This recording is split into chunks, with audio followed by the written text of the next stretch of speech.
ओम नमः सदेभ्यः। ओम नमः सदेभ्यः। ओम नमः सदेभ्यः।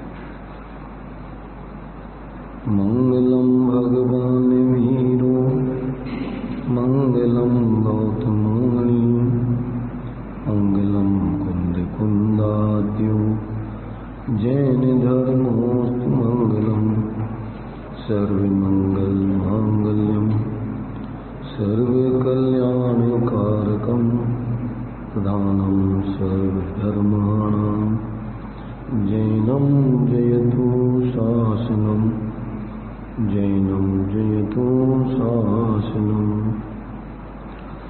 वंदितु सर्वसिद्धे धर्मजन्मणोऽवंगतिं पद्ये मोक्षामि समय पावण विनमोऽस्मृति विनीभविदम्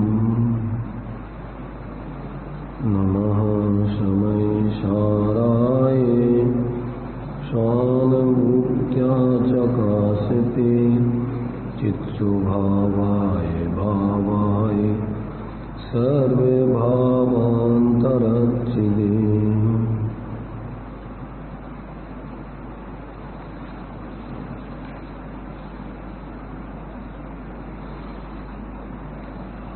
समय सारजी ग्रंथराज के माध्यम से अपन आत्महित की प्रक्रिया को समझने के लिए प्रयत्न कर रहे हैं। आत्महित किस विधि से होता है, किसके अवलंबन पूर्वक जीवन जीने से होता है, इन सब बातों को यहाँ पर आचार्य देव स्पष्ट कर रहे हैं। तो अभी 14वीं गाथा में जिस शुद्ध निश्चय नए के विषय को अपने रूप में जानने मानने अनुभव करने पर सम्यक दर्शन आदि की सिद्धि होती है, अब उसी विषय को और भी स्पष्ट करने के लिए आचार्य देव इस आगे की 15वीं गाथा में उस विषय को लेने वाले हैं। अभी दर्शन की मुख्यता से, तो ज्ञान की मुख्यता से, अनेक फिर चारित्र की मुख्यता से अथवा रत्नत्रय की मुख्यता से, 16वीं गाथा में फिर रत्नत्रय की मुख्य तीनों की एकता से फिर उसकी सिद्धि करेंगे। ऐसा एक एक गुण धर्म आदि के माध्यम से उसी विषय को स्पष्ट करते जाएंगे क्रम से, ताकि आपको अनेक दृष्टिकोणों से उस बात की परिपुष्टता हो, किसी प्रकार भ्रम ना रहे। उसको कितने तरीके से जाना जा सकता है, अनुभव किया जा सकता है। वो अनेक दृष्टिकोण उसमें घटित होते हैं। तो उन अनेक दृष्टिकोणों का जब निर्णय हो जाता है तो अपन भ्रमित नहीं होते कि ये बात भी वही है, पर ये इस दृष्टिकोण से कही जा रही, इस दृष्टिकोण से कही जा रही, इस दृष्टिकोण से कही जा रही, उसमें कोई अलग अलग नहीं बातें बताई जा रही। तो ऐसा यहाँ पर अभी अब सम्यक ज्ञान की मुख्यता से अब आत्मा का अनुभव, उस शुद्धात्मा का अनुभव कैसे होता है, कैसा अपने ज्ञान में उसको अनुभव किया जाता है, उस बात को यहाँ 15वीं गाथा में लेना है। उसके पहले आचार्य अमृतचंद देव ने उस गाथा के पूर्व में पूर्व भूमिका के रूप में आगे गाथा में क्या आने वाला है, ऐसा ये 13वां कलश है। पहले उस कलश को पढ़ते हैं, इसके बाद आगे की गाथा के विषय को पर समझेंगे। देखिए पहली कलश है, इसको जिस प्रकार से भक्तांबर स्तोत्र पढ़ते हैं, बसंत तल का छंद में है। आत्मानुभूति रीति शुद्ध नयात्मिकाया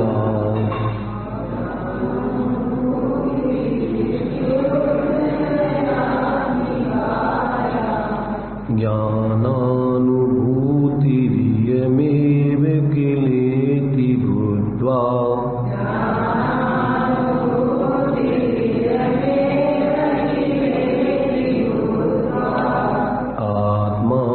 आत्मानमात्मनि निवेशनु सुनिष्प्रकम्पम्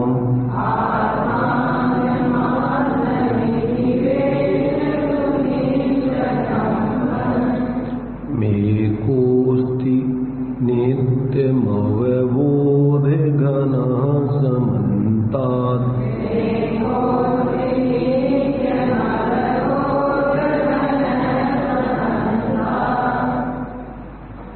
देखिए क्या कह रहे हैं। अब शुद्ध नय के विषयभूत आत्मा की अनुभूति ही ज्ञान की अनुभूति है। इस प्रकार आगे की गाथा की सूचना के अर्थरूप ये काव्य लिखा गया है, ये छंद है। श्लोकार्थ है इति माने इस प्रकार या शुद्ध नयात्मिका आत्म अनुभूति जो पूर्व कथित शुद्ध नय स्वरूप आत्मा की अनुभूति है, यम एव किल ज्ञान अनुभूति वही वास्तव में ज्ञान की अनुभूति है।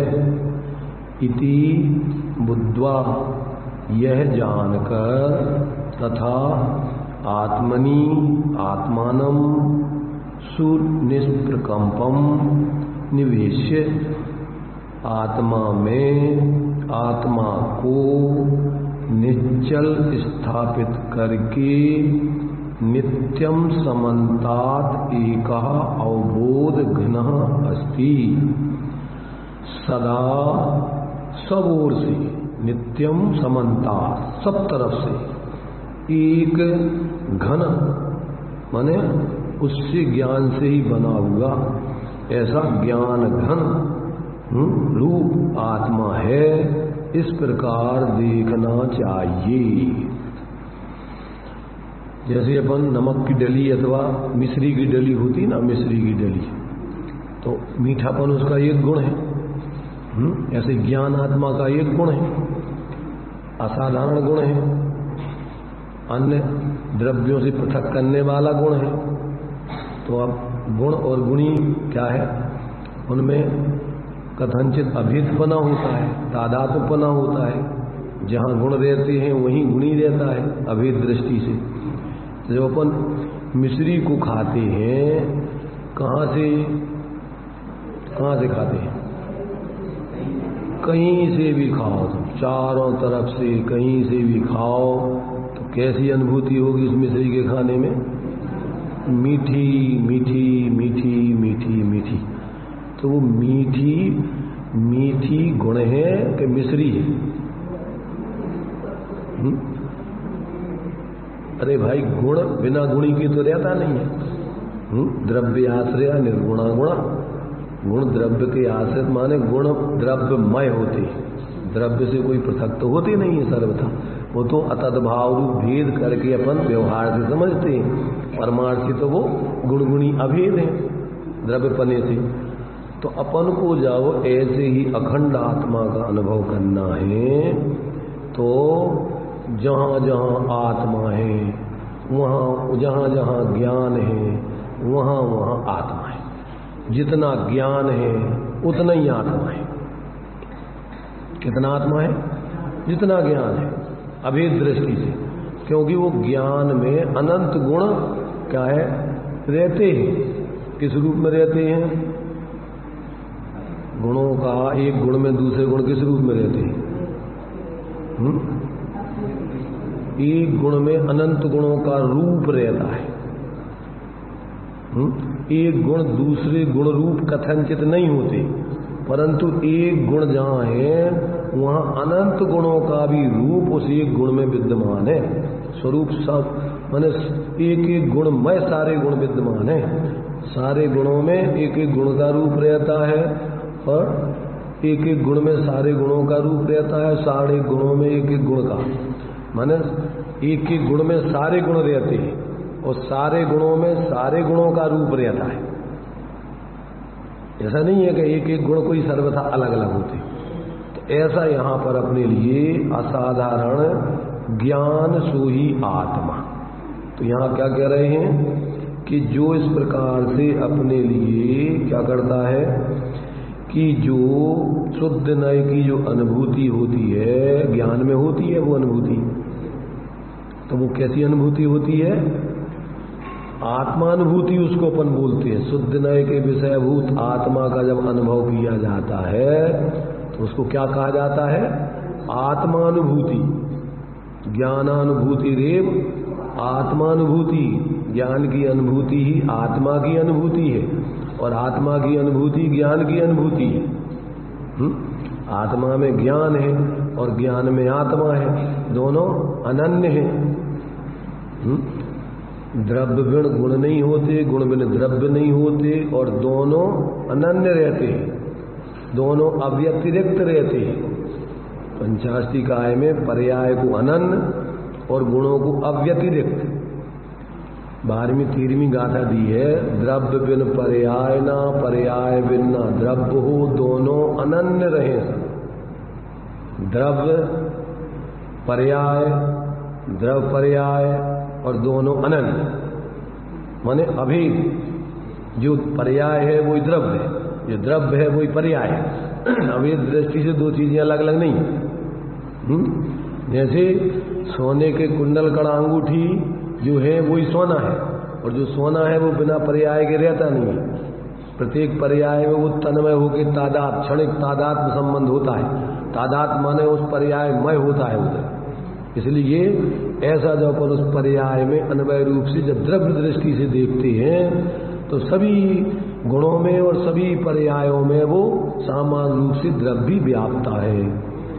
तो जब अपन द्रव्य दृष्टि करेंगे, द्रव्य दृष्टि से वस्तु को देखेंगे तो पर्याय भेदों को गौण करके उसमें सामान्य द्रव्य को देखेंगे। ऐसे ही गुणों को विशेष गुण विशेष होते हैं और द्रव्य विशेष होता है। उन विशेषों को धारण करने वाला अखंड होता है, तो उसमें कोई अलग अलग गुण नहीं होते। ऐसा जो है उसमें जब अपन देखते हैं वस्तु को तो पूरी वस्तु अपने लिए अखंड दिखाई देती है। अब अनुभव में चूंकि अपन छदमस्त का उपयोग एक समय में एक ही गेय को ग्रहण करता है, जो अपन स्वगेय को लक्ष्य करेंगे तो अपन को ऐसा अपना ज्ञान स्वरूप आत्मा निर्विकल्प होकर अनुभव में आता है। क्योंकि आत्मा में ज्ञान में स्वपर प्रकाशक शक्ति है। कौन सी शक्ति है? स्वपर प्रकाशक। भगवान सर्वज्ञ के ज्ञान में तो एक साथ सकल द्रव्य के गुण अनंत पर जाय अनंता जाने, तो सकल द्रव्य गुण पर्यायों में स्व भी आ गया। परंतु छदमस्त को उपयोग में क्रम क्रम से लक्ष्य कर करके जानता है। शक्ति तो उसकी एक साथ है और आत्मानुभूति हो जाने के बाद सम्यक दृष्टि को भी स्वपर प्रकाशन पना एक साथ चलता है। पर अंतर क्या है? सर्वज्ञ के जानने में स्वपर प्रकाशन पने में और सम्यक दृष्टि छदमस्त की जानने में क्या अंतर है? लब्धि उपयोग का अंतर होता है। छदमस्त की लब्धि उपयोग रूप ज्ञान का परिणमन होता है। क्यों?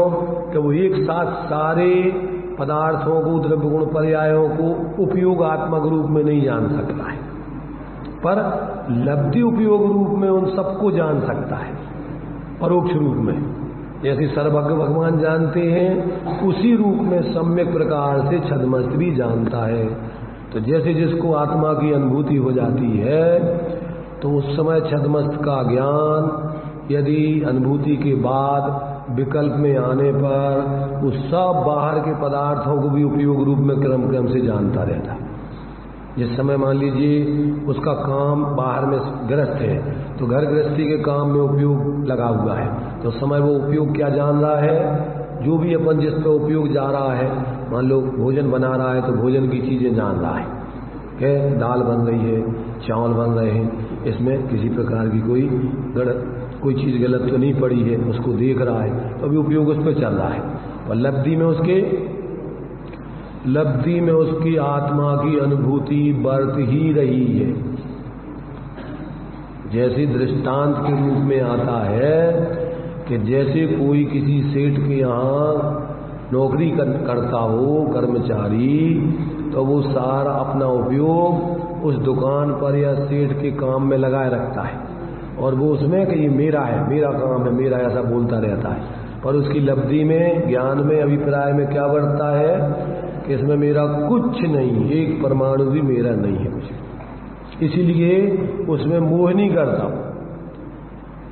व्यवहारिकता से बोलता तो रहता है, कहता रहता है पर उसको उसमें मोह माने एकत्वपना, अहमपना कि ये मेरा है।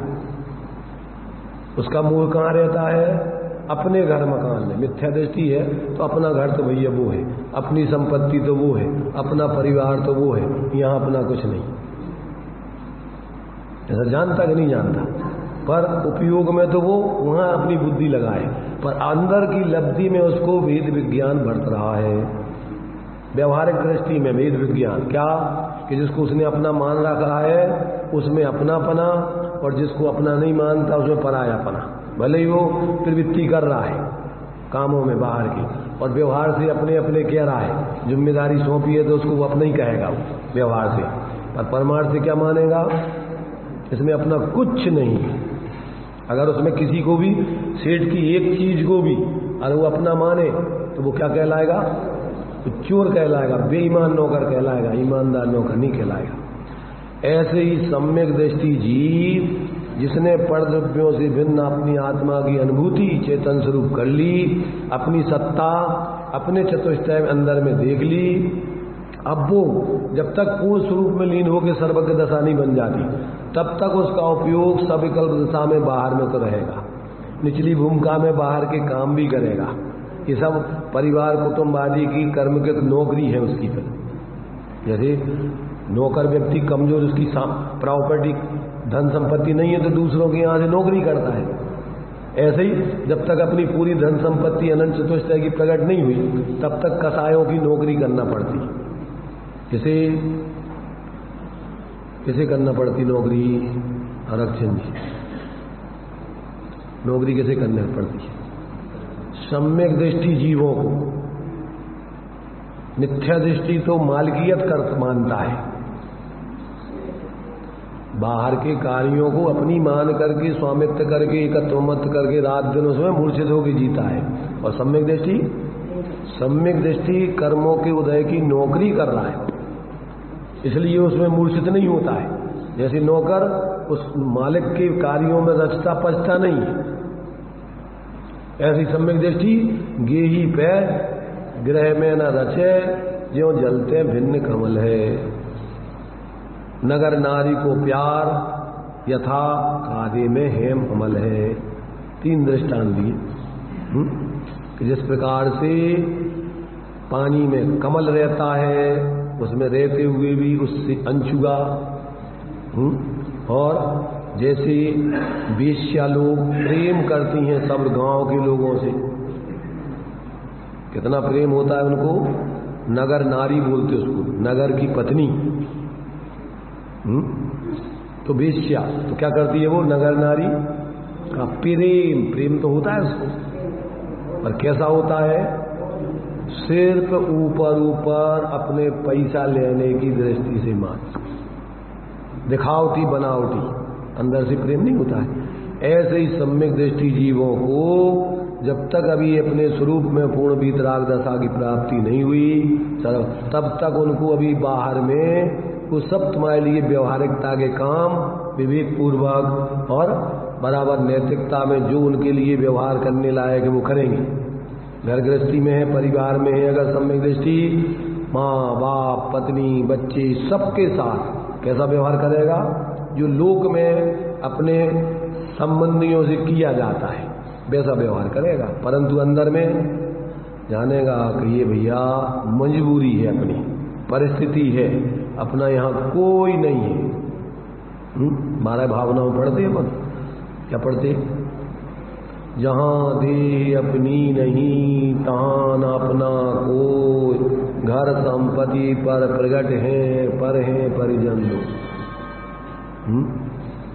तो आप अकेला अवतरे मरे अकेला होय, यों कबहू इस जीव को साथी सगा न कोई। आप अकेला अवतरे माने उतरता है। जैसे कहते ये फलानी पंक्तियां उस फलाने ग्रंथ से अवतरित की गई, वहां से आई हैं, ऐसे ही अपन किसी दूसरी पर्याय से अवतरित हुए, उतरे हैं। फिर आप अकेला उतरे और मरे अकेला जाए, तो यहां से भी मरने में कोई मरने से ही नाश नहीं हो जाएगा, और यहां से भी कहीं और जगह चला जाएगा।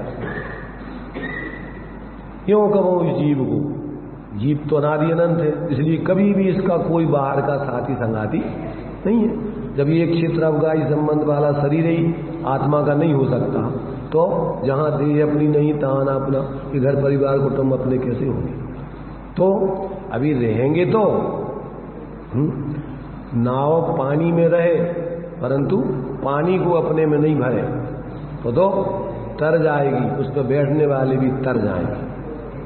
और यदि उसमें पानी भर गया तो डूब जाएगी और उस पर बैठने वाली भी डूब जाएगी। ऐसे यदि अपन ने संयोगों को अपने में भर लिया, एकत्व मत कर लिया, तो खुद भी डूबोगे और जो तुम्हारा सानिध्य करेंगे उनको भी डूबोगे, तो मोह कर करके उनको भी मोही बनाओगे। इसलिए यहाँ अपन को बहुत ही सीधे साधे शब्दों में आचार्य आपको अपने स्वरूप का और परद्ववादी का वेद विज्ञान करा के, और तुम्हें मूल तुम्हारा जो स्वरूप है ऐसा आत्मज्ञान श्रद्धान उसकी आचरण करा के सच्चे धर्मात्मा बना के सच्चे सुख का उपाय बता रहे।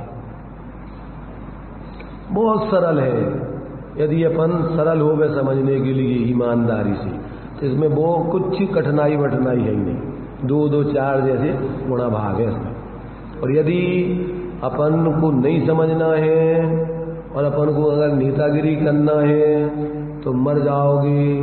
बाहर में 6 उपसम ज्ञान 11 अंग 9 पूर्व तक का धारण करके पंडिताई कर करके और दूसरों को उपदेश दे दे करके कर्तृत्व स्वामित्व रख के दम्भ करके दीनता करके और अंदर में अशांति का ही वेदन करोगे। जीवन में शांति की गंध नहीं आएगी। बाहर में तुम त्याग ख्याति लाभ पूजा के लिए बाहर से त्याग करो, जो ख्याति लाभ पूजा आदि चाहे धर करे विविध विद्वेद आए। आत्म अनात्म के ज्ञानहीन ये करनी तन करतहीन, ते सब मिथ्याचार है। अगर अंदर आत्मबोध नहीं किया और बाहर में नेतागिरी करने के लिए निर्वृत्ति भी ले ली तो भटकते ही फिरना है, कुछ शांति की गंध नहीं आएगी। इसलिए ये मार्ग नेतागिरी का नहीं है, ये तो समझ करके स्वरूप में समाने का मार्ग है। और सहजता में आत्माराधना करते हुए अन्य भी कोई पात्र जीव हो तो उनके लिए भी भाव बने, तो सहजता में अकर्ता भाव से ज्ञाता भाव से सहज आत्मीयता से समझा दो। समझ जाए तो शाबाश, और नहीं समझा तो अभी मेरी तरफ से तो तेरा हित ही हो, कोई अपने अंदर कोई दुर्भाव नहीं। इतना तो वो भिखारी होते ना, मंद कसाई भिखारी, वे भी अगर उनको कोई दे देवे तो तुम्हारा भला, और नहीं दो तो भी तुम्हारा भला। जो दे सो उसका भला और जो ना दे सो उसका भी भला। उसकी तरफ से तो वो सबका भला ही सोचता है।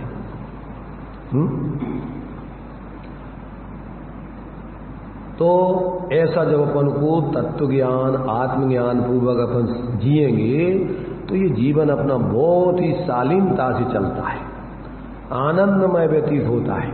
कहीं कोई घबराहट नहीं, कहीं कोई उठापटक नहीं, कहीं कोई उतावलापन नहीं। कहाँ जाना है अपन? ये तो एक औपचारिक व्यवस्था संसार में जब तक रहना है तब तक सहजता में, और वो भी सब उदय प्रमाण बनना है। तुम्हारे कर्तृत्व स्वामित्व लेकर के झपट्टी मारने से व्यवस्था तो बनेगी नहीं। और तुम्हें जरूरत कितनी है? जितना तुम्हारे पास है क्या तुम उतना जीवन में प्रयोग कर लोगे? थोड़ा सोचो कि तुम अभी वर्तमान में जहाँ बैठे हो, तुम्हारे पास जो संयोग तुम्हारे पास अभी हैं, क्या उनका तुम उपयोग कर लोगे पूरे का? और ये ध्यान रखना, प्रत्येक व्यक्ति को अपने ही उदय प्रमाण व्यवस्था बनती है। तुम सोचोगे हम अपने कुटुंब को, परिवार को, बच्चों को बना दें, ये व्यवस्था है नहीं। बच्चे अपना जो कुछ लाए होंगे वो ही खा पाएंगे, तुम्हारी व्यवस्था नहीं छू सकती। जो माँ बाप वगैरह को ऐसा भ्रम हो, दम्भ, कि हम जैसे तुम्हारी मैना सुंदरी के पिताजी को दम्भ था कि मैं व्यवस्था बनाऊंगा तेरी। तो उसने कहा भैया हमारे भाग्य से जो बनना होगी वो बन जाएगी, तुम काहे को चिंता कर रहे हो? अच्छा तेरे भाग्य से तू व्यवस्था बनेगी, अब बताते मैं तेरे भाग्य को। तो कसाय से क्या किया? कसाय से उसके भाग्य की व्यवस्था बनाई उनसे, और बनना तो वही थी ना, तदभव मोक्षगामी कामदेव के साथ शादी होना थी, इस विधि से ही होना थी। वो भी विधि फिक्स थी कि उसकी ऐसी व्यवस्था बनेगी। बाप कर्तृत्व बुद्धि से, दम्भ से उसके लिए इस प्रकार का योग्य लड़का लेके आएगा। वो तो सोच रहा है कि हमने इसकी व्यवस्था बिगाड़ दी, अब ये क्षमा मांगेगी, माफी मांगेगी और कहेगी अरे हमने बहुत गलती कर दी, और वो तो बहुत अहोभाव करके और स्वीकार करके आनंद से अपनी बढ़िया आराधना में लग गई। इसलिए ज्ञानियों को किसी प्रकार की कोई घबराहट, चाहे बाहर में पुण्य का उदय हो तो उसमें दंभ नहीं, उसमें स्वामत एकत्व आदि का भावपूर्वक ऐसे उसमें अपने को बड़प्पन नहीं मानता, दूसरों को हीन दीन नहीं मानता, आपके उदय में अपने को दीनहीन नहीं मानता, दूसरों को बड़ा नहीं जानता, सब जीव स्वभाव से वास्तव में एक रूप है, कोई अंतर नहीं है। सब अंतर है तो बाहर में, अंतर यही ऊपरी जान, संयोगों का और संयोगी भावों का। स्वभाव में तो सब एक समान, जो निगोद में सोई मुझ में, सोई मोक्ष मझार, निश्चय भेद कछु भी नहीं। परमार्थ से देखो तो सब एक चैतन्य चैतन्य मूर्ति है। ये मोह के विकल्प, संयोग तो अपने से पृथक है ही, और ये मोह के विकल्प पर में अपन जुड़ने से होते हैं, और पर में नहीं जुड़ो तो अपनी आत्मा तो अंदर से तो एक रूप है ही, और पर्याय में भी विकल्प खत्म, तो बस बराबर हो गई, एक समान हो गई। तो ये जो है, ये व्यक्ति को जब ऐसी कला जीवन में भेद विज्ञान पूर्वक आ जाती है तो उसके जीवन में फिर कोई ज्यादा समस्या रहती नहीं। समस्या है अज्ञान की, समस्या है मिथ्यात्व की, समस्या है कसायों की, समस्या अपने स्वरूप में है नहीं, समस्या पर में अपनी है नहीं, अपनी समस्या अपनी बीच में ही सिर्फ ये मोह राग देश के परिणाम, मोह राग रुस दुख की खान, और निज को निज पर को पर जान, फिर दुख का कोई कारण है ही नहीं फिर तो। इसलिए बहुत ही सच्चे अर्थों में सुखी होना है तो ये आचार्य कहते एन केन प्रकारेण मर पच करके भी एक ही काम करने लायक है। जब तक आपको ये वेद विज्ञान आत्मज्ञान की सिद्धि ना हो तब तक जौलो न रोग जराग है तोलो झटत निज हित, ये कार्य करने लायक है। और बाकी इधर तो सब दुनियादारी चलती रहेगी। अभी तुम मर के देखो, झूठ मूठ में मर के देखो, फिर देखो तुम्हारी व्यवस्थाएं बन रही कि नहीं बन रही सब। एक दृष्टांत सुना होगा ना आप लोगों ने कि वो एक किसी व्यक्ति को ऐसा भ्रम था कि बच्चों को हम पाल रहे पोस रहे और ये हमें बहुत प्रेम करते हैं, हमारे बिना ये कोई नहीं जी सकता है, और सब बिल्कुल हमारे बिना रोटी भी नहीं खाते, पानी भी नहीं पिएंगे। तो कोई जो एक सामान्य संत जी आए, उन्होंने कहा कि तुम्हें बहुत बड़ा भ्रम है। अरे उन्होंने कहा ऐसे कैसे भ्रम है? तो उन्होंने कहा देख लो, प्रयोग करके देखो कैसा प्रयोग करना है।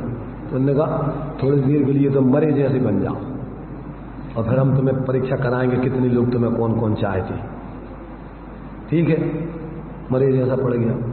अब घर के लोग जो है डॉक्टरों को लाए, इनको लाए, उनको लाए, उसको तो कोई जब बीमारी हो तो वो ठीक हो गए, वो तो पड़ा महाराज जैसा पड़ा रह गया, कुछ नहीं, हले ना डोले ना कुछ नहीं। अब सब डॉक्टरों को दिखवा लिया उसने, सब कर लिया, दुनिया ये वो सब कुछ नहीं। बाद में जब भी थक चुके हो रहे तो ये बाबा जी निकले वहां से, कोई परेशानी हो तो मैं सब ठीक कर देता हूँ। अरे बाबा जी हमारे यहाँ चल महाराज, हमारे तो बहुत बड़ी समस्या चल रही। हाँ चल बच्चे क्या बात बता। अरे हमारे इनको पापा जी पिताजी ऐसे पड़े हैं, देखो क्या। अच्छा कोई बात नहीं, अभी ठीक करता। तो थोड़ी बहुत उन्होंने अपने जो कुछ मंत्र पढ़ा, आंखें बंद की और थोड़ा सा एक गिलास लाओ और उसमें पानी भरो और हम उसमें दवाई डालते हैं, और ये दवाई जो है जो पी लेगा वो मर जाएगा और ये जिंदा हो जाएगा। अगर इसको जिंदा करना है तो इस दवाई को पी लो तुम लोग। अब कौन पिए? बूढ़े माँ बाप, 2-4 से बच्चे सब हो गए, आखिरी जीवन चल रहा है। एक दूसरे से कहा, पहले पत्नी से कहा भैया तुम्हारे पतिदेव हैं, ये चले जाएंगे तो तुम्हारी क्या जिंदगी है, तुम पी लो। अरे उन्होंने कहा हमारे 2-4 बच्चे हैं, अब चलो हम सोच लेंगे कि अब वे थे ही नहीं, अब उनके कारण से हम जी लेंगे उनके साथ। और दूसरों उनसे कहा, माँ बाप से कहा कि तुम पी लो, अब तो तुम्हारी जिंदगी तो पूरी हो गई। अरे अब इतने हमारे बच्चे हैं और हमारी जीवन पूरा, अब भी तो मरना तो सभी को है, ठीक है चला गया तो जाने दो। सब लोगों ने सबने इनकार कर दिया, कोई ने पी नहीं। अच्छा तो मैं पी लूं क्या? अरे बाबा बहुत बढ़िया आप पीना। अच्छा ठीक है मैं पीता। और बाबा जी ने तो अब उसमें कुछ तो नहीं था, वो तो पानी था सामान्य, उसमें कुछ है ही नहीं। और पी करके उन्होंने कहा, बेटे देख आंखें खोल करके, देख ले आंखें खोल के इस संसार को। हाँ बाबा जी आ गई समझ, अब चलो हम तुम्हारे साथ ही चलते। हो गया, देख लिया संसार। तो ये सब अपन को ऐसा भ्रम लगता है कि सारी दुनिया हमारे बिना नहीं चलेगी, हम ही सब कुछ आधे होंगे। ये सब भ्रमणा है व्यक्तियों की, सब व्यवस्थाएं ऑटोमेटिक चल रही हैं। अपन को तो सिर्फ भ्रम है मिथ्यात्व में, होता स्वयं जगत परिणाम, कोई किसी का नहीं करता काम, दूर हटा मिथ्या परिणाम। और सहजानंद अंदर में अपन सहज अपने आत्मा का निर्विकल्प शांत निराकुल स्वभाव है। भगवान को सुनाने के लिए नहीं है कि मैं शांत निराकुल, उनको नहीं पता किनको सुनाना। उनको सुनाना है कि अंदर में अपन को शांति का अनुभव करना है। ये विकल्प तोड़ करके, मोह छोड़ के अपने अंदर में उस शांत स्वभाव को देख के और शांति का अनुभव करना है। इसलिए ये सारी बातें अपन को जिन ज्ञानियों ने, वे भी ऐसे ही थे पहले, पर उन्होंने अपने जीवन में अनुभव किया, देखा, करे व्यर्थ में ही अपन परेशान हो रहे। आयु पूरी हो जाती है और काम तो ज्यों त्यों पूरे होते ही नहीं है। क्यों कि मिथ्या दृष्टि की योजनाएं कोई निश्चित हो गए तो काम पूरे हो जाए, और इसके तो कोई काम निश्चित तो होते नहीं। एक काम नहीं पूरा होता, 10 पहले इच्छाएं और खड़ी हो जाती, अब ये हो जाए, अब ये हो जाए, अब ये हो जाए, अब ये हो जाए, अब ये हो जाए, बढ़ता ही जा रहा, अंत कोई अंत है ही नहीं। क्योंकि बाहर में तो तेरे लिए कोई सुख तो बाहर में है ही नहीं, और तेरा कुछ होना नहीं, मिलना नहीं, तो उसकी तो इच्छाएं बढ़ती जाती।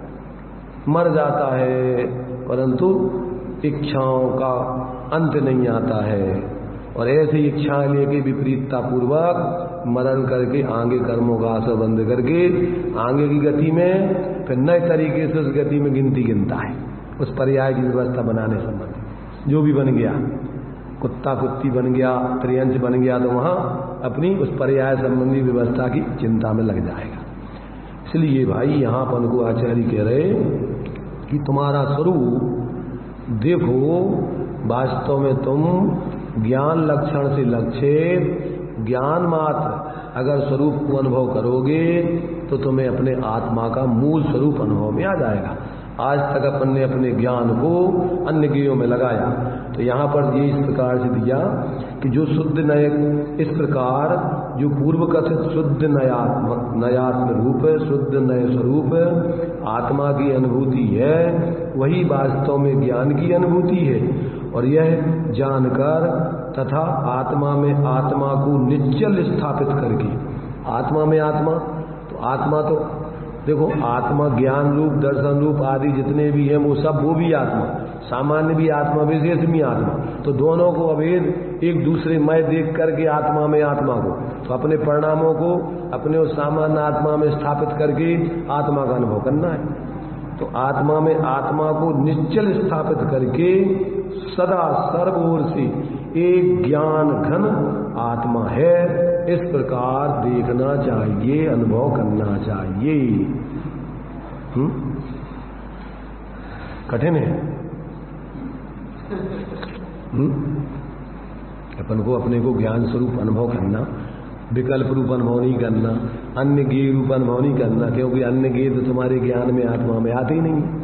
ये तो लक्ष्य कर करके तुम्हें भ्रम होता है। जैसे दर्पण में, दर्पण के अलावा कुछ जाते ही नहीं है, और अपन को ऐसे लगता है जैसे अपना चेहरा दर्पण में हो, है दर्पण में चेहरा। ऐसे ज्ञान में ज्ञान के अलावा, आत्मा के अलावा कोई चीज आती नहीं है, सिर्फ उसमें अपने ज्ञान रूप रह करके प्रकाशित होती, ज्ञात होती है। तो अपन को ऐसे लगता है जैसे ये पर चीजें हों, और इसी में फिर अपन किसी ज्ञेय में राग करते हैं, द्वेष करते हैं, मोह करते हैं। अपने ही ज्ञान में बने हुए ज्ञेयाकारों को लक्ष्य कर करके किसी में, जैसे मान लीजिए अभी अपने ज्ञान में क्या आया अपने ज्ञान में आया। अभी अपन धार्मिक दृष्टि सोच लो, ये मंदिर आया तो ये मंदिर आया, ये अपना मंदिर।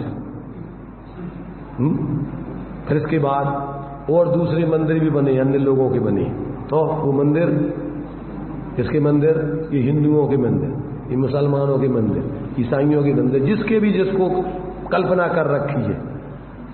ऐसे ही अपन अपने और जैन मंदिरों में भी, अब जिसने अपने देखो व्यवहारिक दृष्टि से मंदिर बना के अपना कहना अलग है, और परंतु मोह पूर्वक एकत्व बुद्धि पूर्वक अपना मंदिर मानना, अपने भगवान मानना, ही अलग है। अब ये बनाया अपन ने, एक संप्रदाय विशेष अपन ने मान लिया कि ये अपन ने बनाया, और अपन ने मान लिया जी अपना मंदिर। एक संप्रदाय विशेष ने दूसरा मंदिर बनाया, उनने मान लिया वो अपना मंदिर। ये मंदिर को देखेंगे उनको कोई भाव नहीं बनेगा, यहाँ के भगवान, यहाँ के मंदिर, उनको कोई लेना देना नहीं। जबकि 9 देवता है, कौन कौन सी?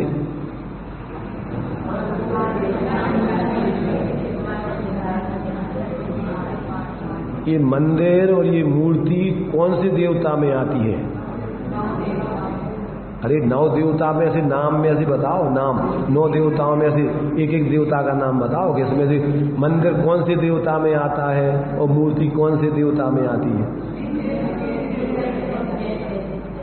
जिन चैत्य माने भगवान जिनेन्द्र की प्रतिमा, जिन प्रतिमा को एक वो भी अपन स्थापना निक्षेप से भगवान है, तो वो भी अपन व्यवहार से भगवान है।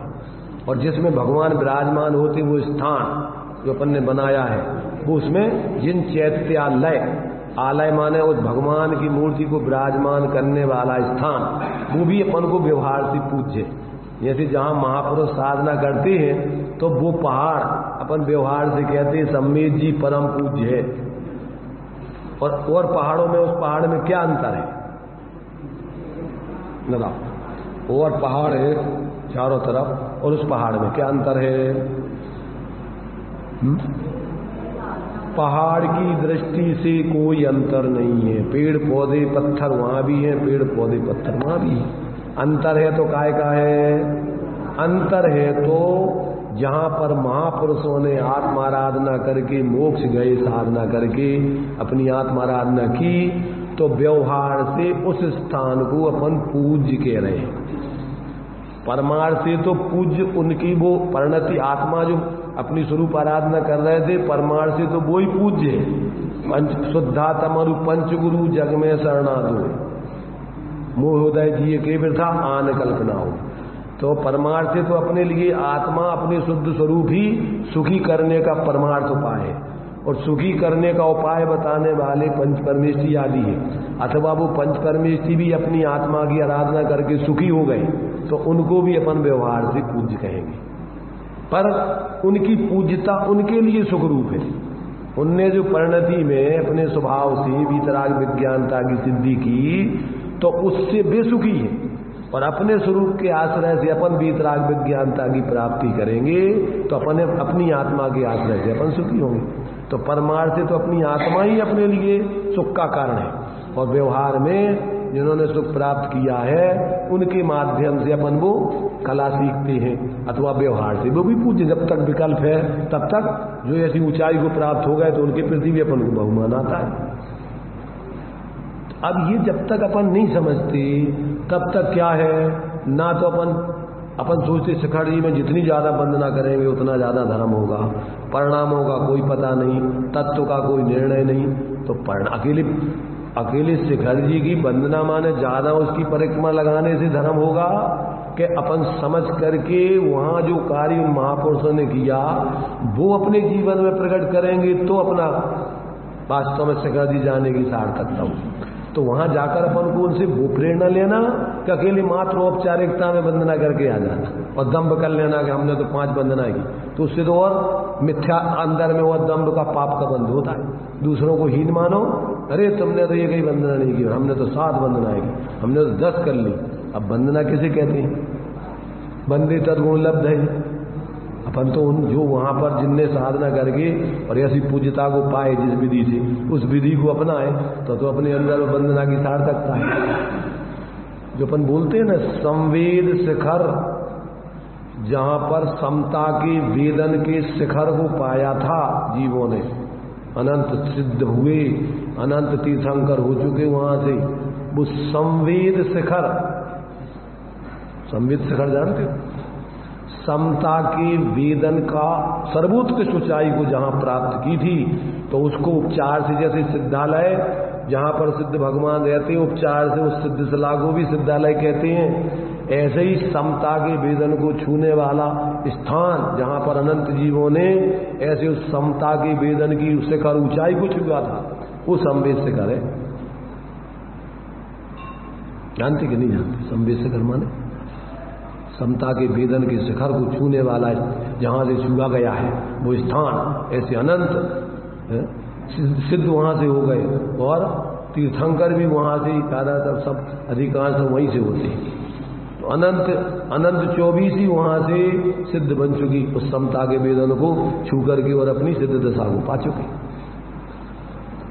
एक बार बंदे जो कोई संवेद शिखर को, शर्त है पर, एक बार बंदे जो कोई ताय नरक पशु गति नहीं हुई, ये लक्षण बनता है।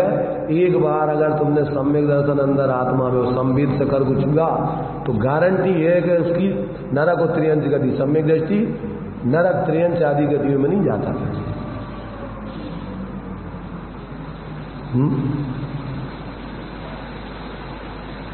तो अपन किस अपेक्षा से कौन सा कथन है, अपन उसको नहीं समझे तो ये भगवान वीतराग सर्वज्ञ की मूर्ति, ये भगवान ये किसी व्यक्ति विशेष के नहीं है, ये भगवान तो सब जीवों के भगवान, भगवान का स्वरूप यही है।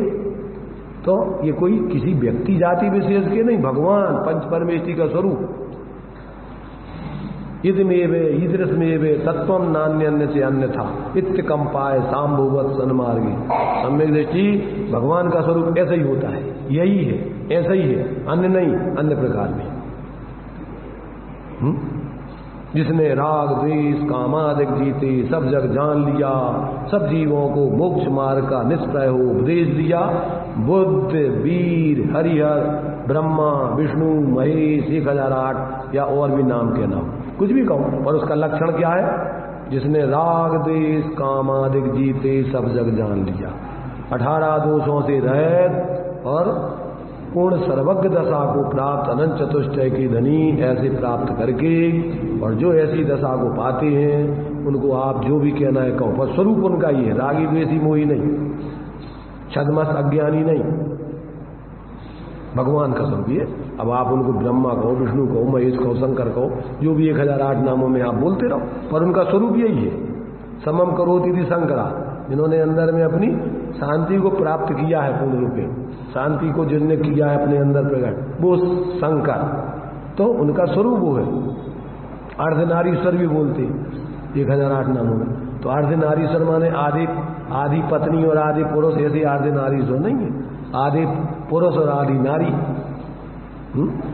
अर्धनारीश्वर का अर्थ वहां अलग है, अर्धम ना अरि यश सा अर्ध और सा ईश्वर, जिसके आधे शत्रु खत्म हो गए, अर्धम ना अरि यश,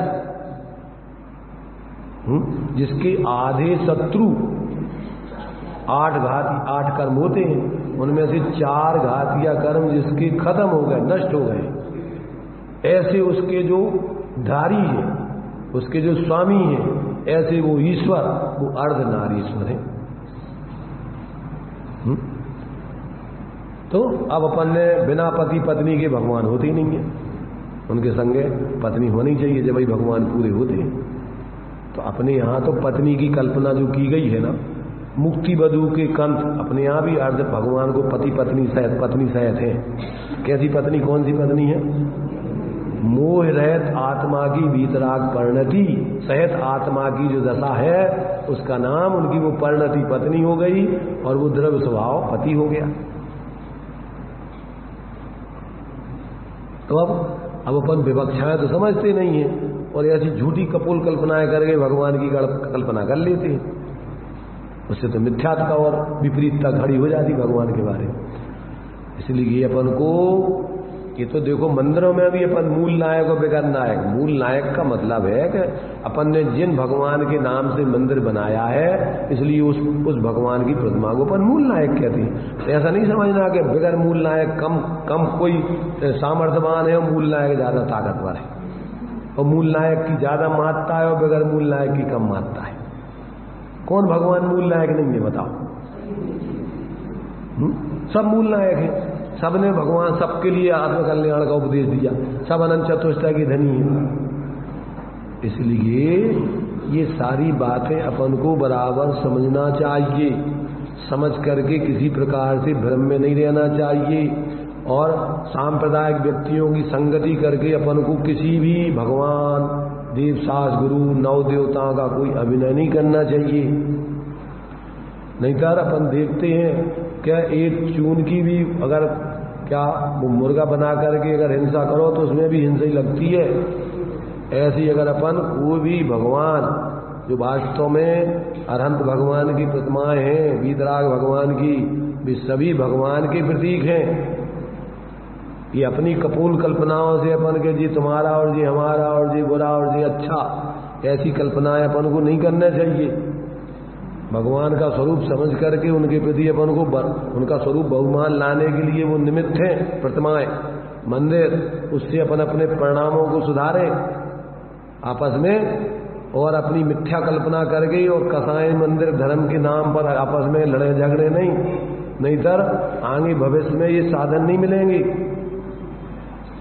अपन को पूर्व पुण्य कर्म के उदय से ये जो मिल गए हैं अभी यदि अपन ज्यादा अपनी डेढ़ अकल लगा करके और दुर्बुद्धि पैदा करके दुर्भाव करोगे आपस में साधर्मियों, देव सास गुरु आदि के प्रति, नव देवताओं के प्रति, तो आगे ऐसा बंद होगा।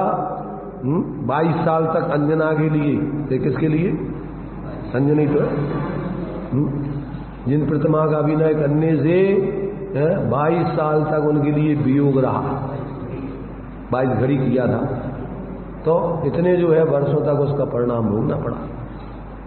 इसलिए अपन को किसी प्रकार से भी अपने भावों में, अपने दम्भ से, कसायों से, अज्ञान से, सांप्रदायिक बुद्धि से परस्पर में इस प्रकार की मिथ्या परिणाम न करके ये जिनवाणी देव सास गुरु, इनसे अपन अपने स्वरूप को समझ के मिथ्यात्व का नाश करके अपने स्वास्थ्य से सम्यकता आदि प्रकट करके ऐसी भीतराग विज्ञानता की सिद्धि करके अपने जीवन को महान बनावे।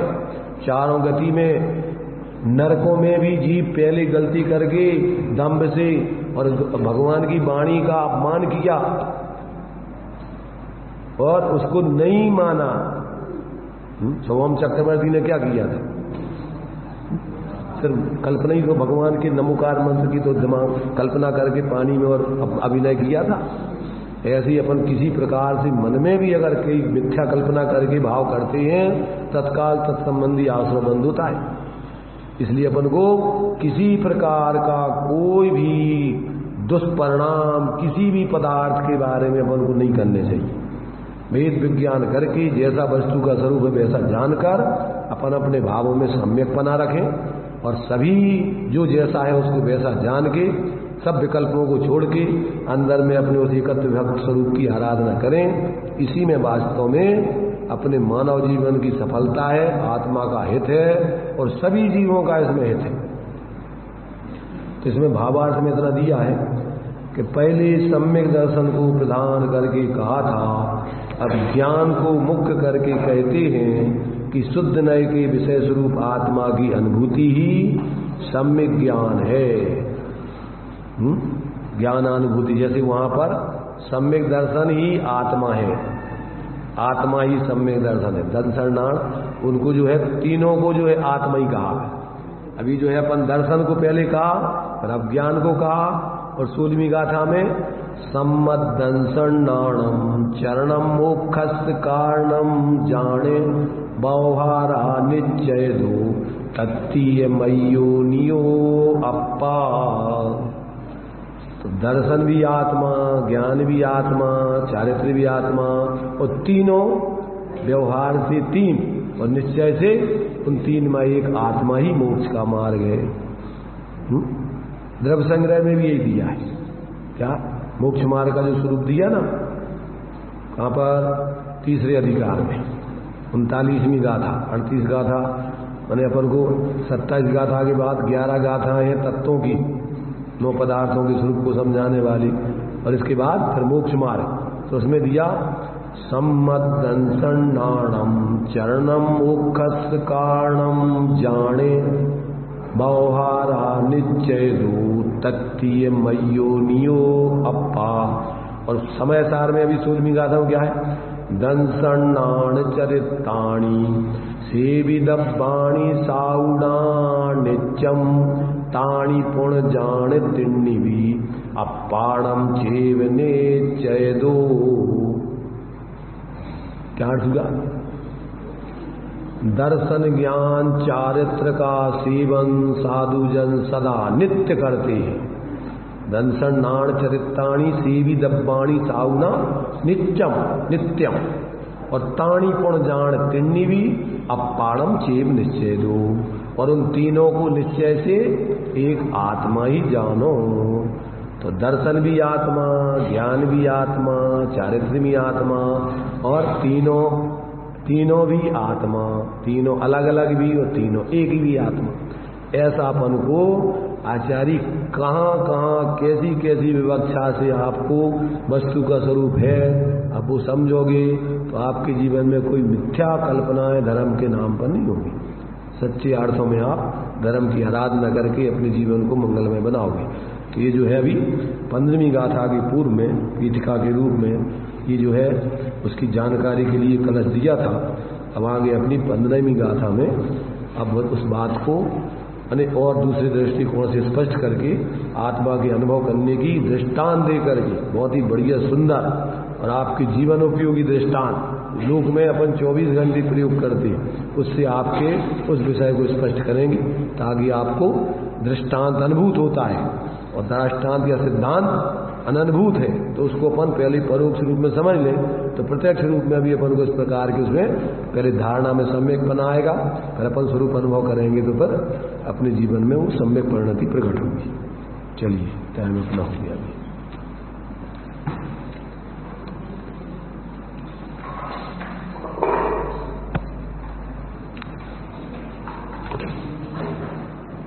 चौदहवीं गाथा में आचार्य ने कहा कि अबद्ध, अस्पष्ट, अनन्य, नियत और अविशेष और असंयुक्त ऐसे आत्मा की अनुभूति ही वास्तव में करने योग्य है, उसी का श्रद्धान करने योग्य है, उसी का ज्ञान करने योग्य है और उसी में स्थिरता करने योग्य है। और यही समस्त जन शासन का सार है। यहाँ आचार्य एक हमें ज्ञानानुभूति, आत्मानुभूति की प्रेरणा दे रहे हैं। वास्तव में यह गाथाएं हमारे जीवन गाथा बन जाए, हमारे जीवन में उस आत्मानुभूति की प्राप्ति हमें हो और हम जिस पंथ चले भगवंत वही आचार्य, हम सभी भगवंतों के पंथ पर चले। किसी मंगल भावना से